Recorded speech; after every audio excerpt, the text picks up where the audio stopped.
Welcome to Time to Shine, a podcast about learning how to shine in dark times. I'm glad you're back with us for episode 3. Today I have a special guest with me, but before I introduce her, I need to just share with you a little bit about why I'm even doing this. And we've been going through my book, which is stories about the tragedies and challenges that my husband and I faced and how God taught us how to pray our way out of those. But I want to bring you up to date, which is the most recent word that I heard from the Lord, which after praying for many days about, I just wanted to hear from him. I didn't have anything in particular I needed to know. I just wanted to hear a word from the Lord. And so one day when I was just sitting and not even meditating, in fact, I think I was walking through the room, I heard the Lord say, "It's time to shine." And it stunned me, because not so much of the words, because it didn't sound like a divine message from God, but from the weight of it. And so that's one of the identifiers or markers of God's voice, is it arrests you. And so I asked him, okay, what does that mean? And then over a series of months now, a couple of years, he's been teaching exactly what that means. And what he was saying to me is this is a moment in time in all of our lives where our cultures, our homes, the challenges are making us feel oppressed and dark, even though we've overcome and come out of this COVID. So I was going to say to you what I did, how I began to obey God without understanding fully what the message meant. So the first thing I did was, I was like, okay, I realized that God wanted me to absorb his light, and that all I needed to do was receive. It wasn't a striving thing. It wasn't a do more of this or that. It was to be filled with his light. And so morning by morning, I would go outside. It was cold or windy or warm or hot or gray, and I would try to stare at the sun. And some days I would lift my shirt so I could absorb the rays, and I'm like, it was fun. I didn't really know what I was doing, but I was just asking God to fill me with his light.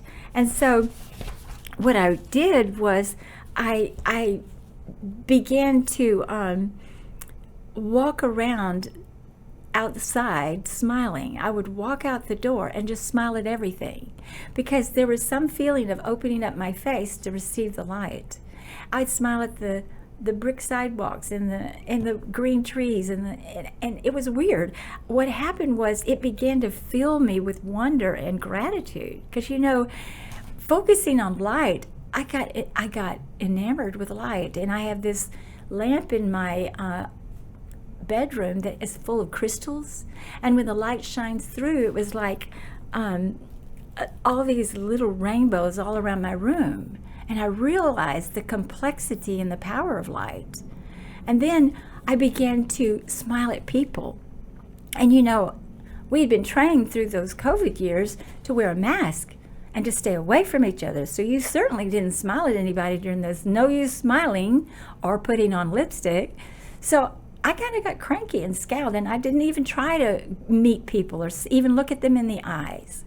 So what I began to do was smile at people, and I began to quit feeling so irritated when people came close, or I just began to look at them and let the light out to them. And sometimes they smiled back, sometimes they didn't. But what happened was very strange. All of a sudden, I began to love these people that I smiled at. I saw them, and I became enamored with them, and I'd see something very beautiful about them. It kind of got to be a problem, because I got to be a pest, because I always wanted to tell them how pretty their hair was.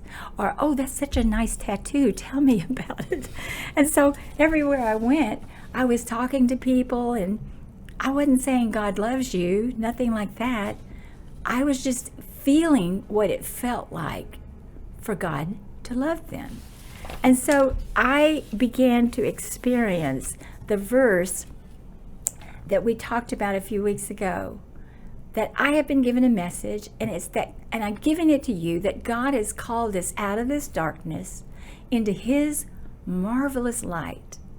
And to live in that light is magical. And so just becoming conscious and aware of his light and desiring more of it has expanded my heart to love others.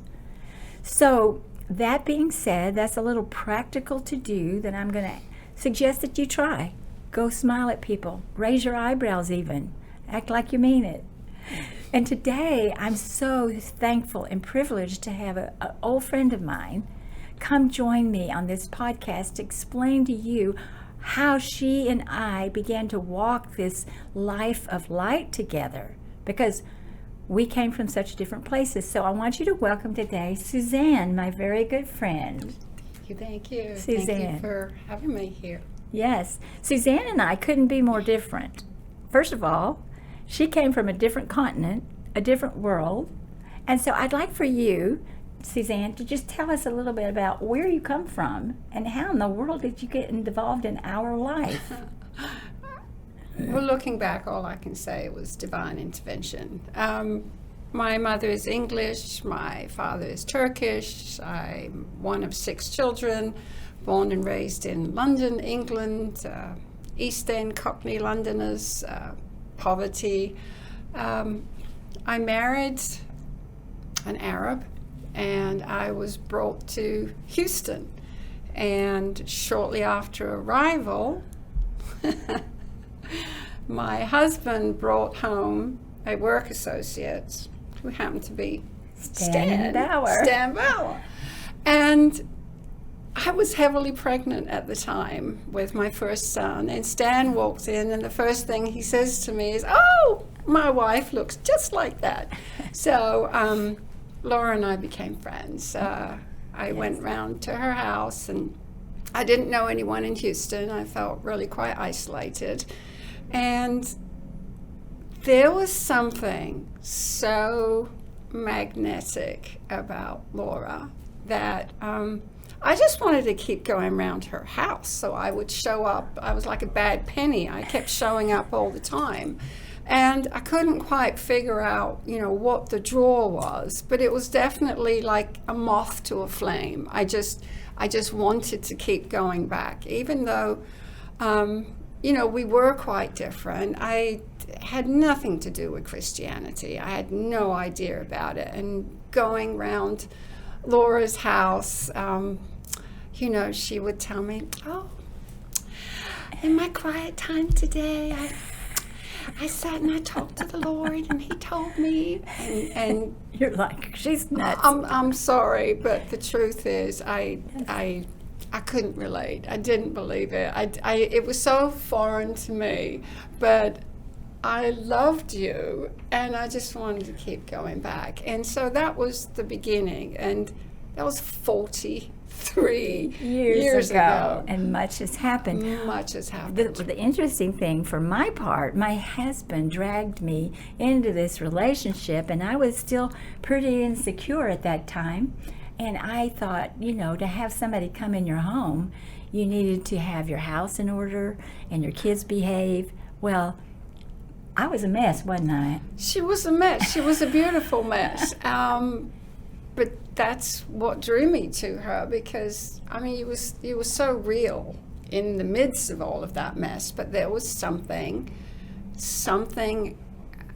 undeniably magnetic about you, even in the midst of it all. And I didn't know what it was. I didn't know it was the light of Jesus that was drawing me to her.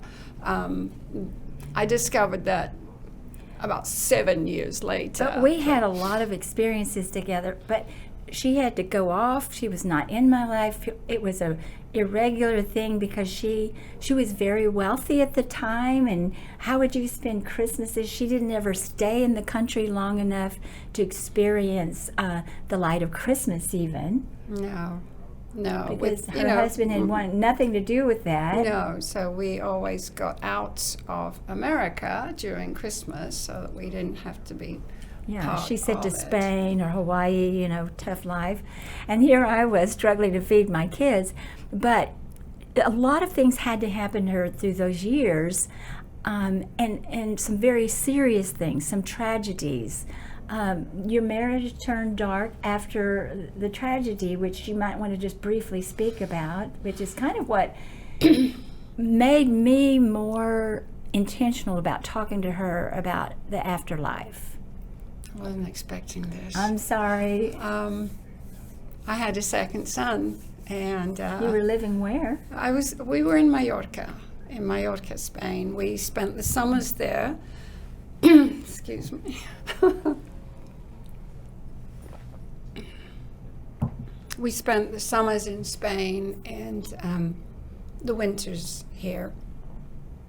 And when the economy turned in 1983, we pretty much kind of spent more time in Spain than we did here. And had a second son. And long story short, when he was 22 months old, I found him floating face down in the swimming pool of our home. And, obviously, I'd never experienced death. I had 6 brothers and sisters, my grandparents, my parents. I mean, I'd never experienced death. And I was surrounded by Arabs because I was in that community at the time. And the Arab community came, it's God's will, it's God's will. I'm thinking, who is God? And why should he do this to me? Why would he take why did he take my boy? What have I done to him that he would take my boy? And so I didn't get it. You were pretty isolated. I was very isolated, away. I was in Spain, and it was really, really. And this is where our relationship got a little more intense, because I remember writing her because I so desperately wanted her to know that God had provided a way for us to see our loved ones again. When we received Jesus, he was going to be the way, the truth, and the life, and we could spend eternity there. So I wrote her a letter, and I said to her, you will see Nabil again. And I truly felt that strongly, in hopes that when she came back, that if she came back, we could talk about it. And I couldn't even comfort her. It was a scary, sad place. But she did come back, and the circumstances, when a person and a couple loses a child, it's usually the undoing of their marriage. And so slowly but surely their marriage disintegrated. So I remember when we drove away from your house that day, when you walked out and after dinner, you walked us out and said, I'm afraid for my life. And somebody had said that they would kill her. And I said, Stan, we can't leave her, but we didn't know what to do. So we left. And all the way home, we prayed for her together. We said, God, protect her, surround her, put your angels around her. Don't let anyone touch her. And then I went home and waited breathlessly for several days. So we're going to speed this up, because in this process, she became a single woman again, and she needed a person's friendship more than ever in a country that was not her home. And so we began to invite her to church. And tell us, the first time you went into church, tell us what that feeling was. It was Second Baptist, no little church in Houston, Texas. I never stepped foot in a church in America. I'd been to little churches in England, but the first time I walked into Second Baptist, I walked into this huge, big atrium area, and I was meeting Laura and Stan, and I'm looking around, and I'm thinking, where is this place? And who are all these people? And they would walk past me, and they would smile and say, we're so happy you're here. And I'm thinking, you don't even know me. Well, Get away. Why are you happy? Because I'm here. I felt like I was in a foreign country. The way that they dressed, the way that they smiled, the way that they talked when I spoke to some of them. I mean, it was really overwhelming. But what I came to learn is the whole Christendom it was a completely foreign country to me. I might just as well have been in a completely foreign country, because the customs and the language and everything. And the love for one another. It was, the love for one another was, I was so skeptical I was really, I couldn't believe that these people were exhibiting so much warmth to me.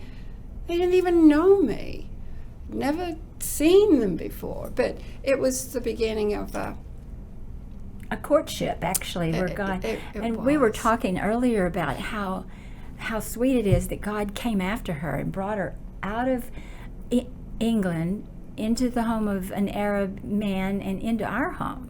And it was just heartwarming that as we went over the story again last night, to realize the lengths to which God went. And she didn't understand it, but she just kept following that light.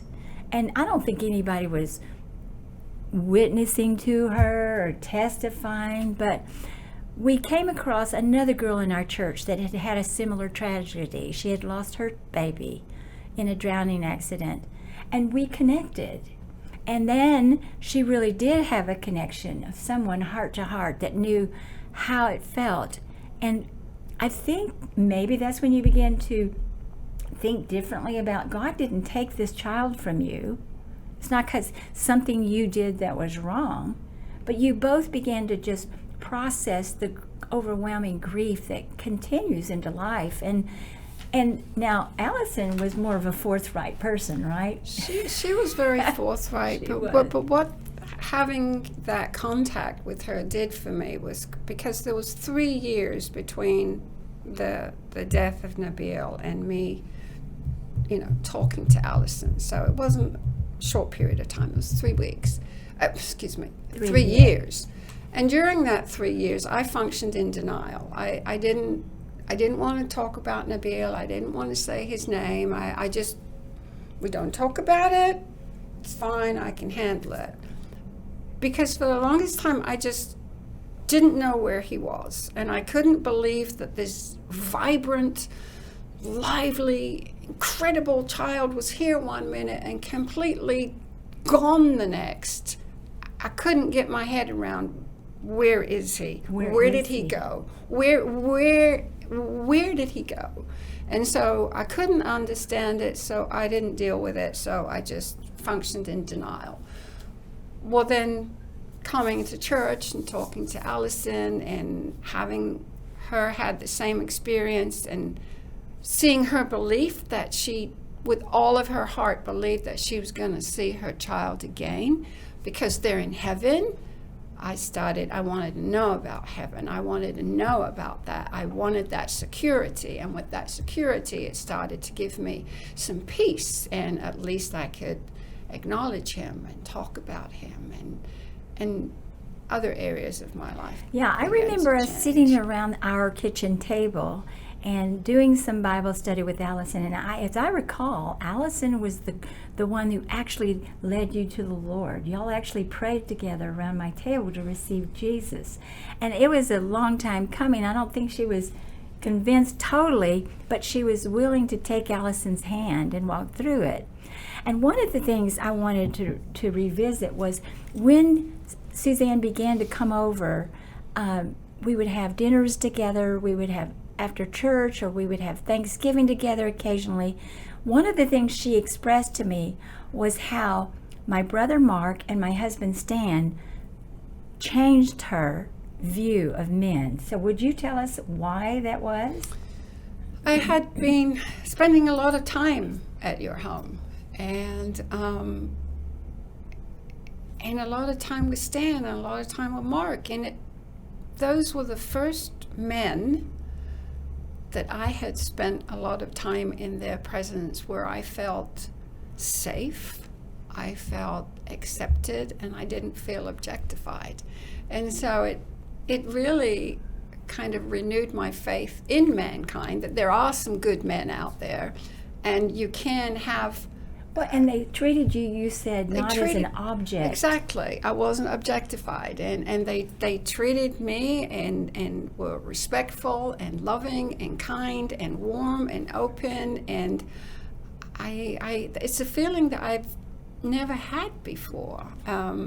So, Suzanne, you came from a home where your father was pretty brutal and unloving and oppressive, and you never experienced a father like we want to know the Father in heaven. So how did that change? How did you come to a place where you could actually feel like you could trust God as a father? It took a long time.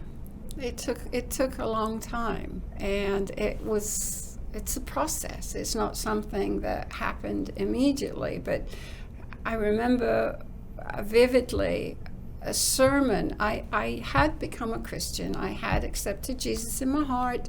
I got completely, totally immersed, baptized, loved it. And it was a sermon on forgiveness. And I realized that how much God had forgiven me, and I in turn had to forgive my Father for what he had done and not done for us.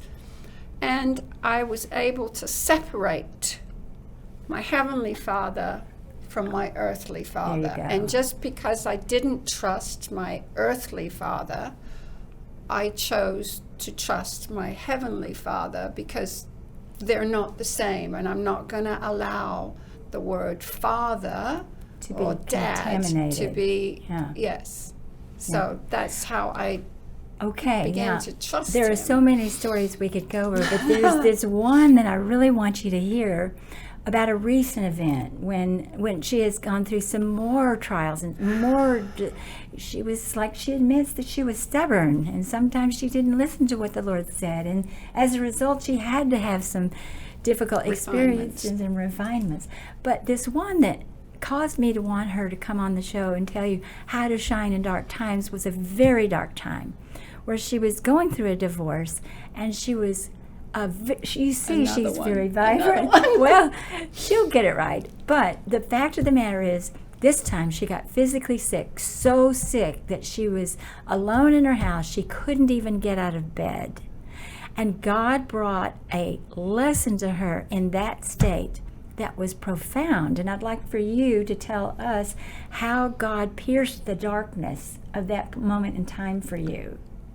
I was sick, and I don't remember ever being quite that sick, and I was completely on my own. And I was so weak, I mean, I couldn't even pick up my Bible to read, and quite honestly, I didn't even want to. But And the you story... cried. Remember, you cried for days. Oh, yes, I cried constantly, because I was sad, I was hurting, I was lonely, I was in despair. And the story of Shadrach, Meshach, and Abednego came to my mind. Who thinks of those? That's not a story that just pops in your mind. And I couldn't get it out of my head. So thank goodness for today's technology. I picked up my phone, which I could carry, and I started looking up that story. And I read it in various different versions. But the thing that really got me was King Nebuchadnezzar had thrown Shadrach, Meshach, and Abednego into the fire because they refused to bow down to his king. And and when King Nebuchadnezzar looked into the furnace, Well, weren't they bound up? they were shackled. They were all shackled, and they were thrown into the furnace.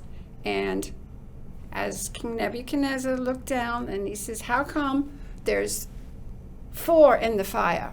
I thought you said only 3. The 4th one was Jesus." And what struck me in that is when they came out of the fire, they were not burned, they were not singed, they didn't even smell of smoke, but their shackles had been melted off. And what I got from that is, sometimes we have to go through the fire to break free of the things that are binding us. And it was a time of Jesus was with me the whole time. I went through the fire, and I came out the other side free. Unbound. Unbound. Well, that's all we have time for today, and I just wanted you to hear the story. We'll have you back because it's endless, the amount of wonderful stories. But the message is that wherever you are, I don't care if you're on the mountaintop or in the valley, in the pit, I don't care if you're sick or you're not sick, God is after you. And he was after Suzan for many years. And she was a tough cookie, a tough nut to crack. And in that pursuit of her, he grabbed her heart, and he began to pour into her light and love and life. And that's what he'll do for you. Same thing. And so once we begin to hear these kind of stories, then we kind of say, I want that for my life. Well, remember, acknowledge God, ask, and abide. That's all you have to do.